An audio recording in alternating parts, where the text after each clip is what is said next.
Connecting to the power supply. Turn on the power switch.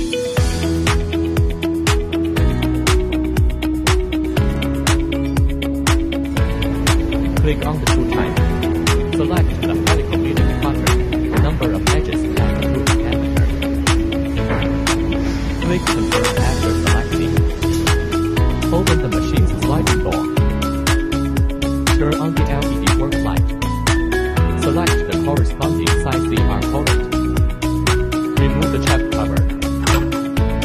Put the chuck into the chuck cover and install it on the center shaft. Insert the tool that needs to be sharpened.